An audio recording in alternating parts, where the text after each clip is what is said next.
I used to be overweight. Then I changed my life and got into great shape. Now I've gotten off track again. I'm Nathan Howell. Join me on my quest to become REFIT.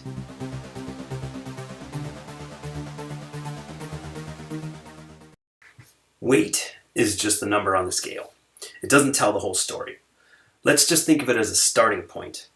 What I want to talk about today is how to calculate your body fat percentage and lean body mass. Then you'll know how much of your body is fat and how much everything else. When you change your diet and exercise, you can get discouraged because the number on the scale doesn't seem to be moving. But you might be gaining muscle while you're losing fat. Figuring out your body fat percentage and lean body mass will show you what's really going on. Those numbers will also help you figure out your diet plan, which we'll get to in a later video. Before we get into the nuts and bolts of measuring your body fat, you may wonder how much body fat you're supposed to have, or a normal person is supposed to have. Well, it's different for men and women. Normally, women carry more fat and have a much harder time losing it. Sorry, ladies. So for women, an athlete would be between 14 and 20%. 21 to 24% would be considered fit. 25 to 31% is the normal range, and anything over that is obese. For men, 6 to 13% is athletic, 14 to 17% is fit, 18 to 25 normal, and over that is obese. So guys, if you want to see your abs, you need to be 8 to 10% body fat. And ladies, for the bikini body that makes your friends peanut butter and jealous, 15 to 17%.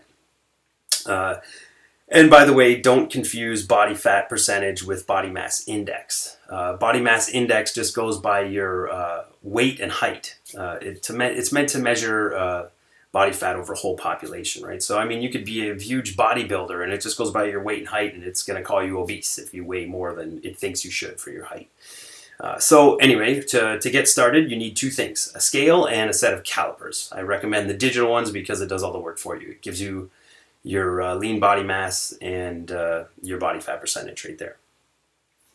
So first thing to do is weigh yourself first thing in the morning before you eat anything. Okay, so we'll be using the calipers to do the 3-point method. So once you get your age and weight in there, there's different sites for men and women. For men, it's a vertical line between the crease of your armpit and your nipple here. That's your first measurement. And then a vertical line about an inch to the side of your belly button. And that'll be your second one. And then a vertical line midpoint between your knee and upper thigh. Just grab a pinch, boom. Okay, so for women, again, you put in your age and weight, but the measurements are different. You do the back of your arm, the midway down your tricep, and a diagonal line from your belly button over your hip bone, whoops, this way, and then the same your midway between knee and upper thigh. If you don't want to spend the money on the $20 on a pair of digital calipers, there's lots of free body fat calculators online, like bodybuilding.com has a lot of good stuff. You can just drop your 3 numbers that you get into that and it'll give you all the info you need. So try to check your body fat once a week when you take a progress photo. Thanks, and we'll see you again.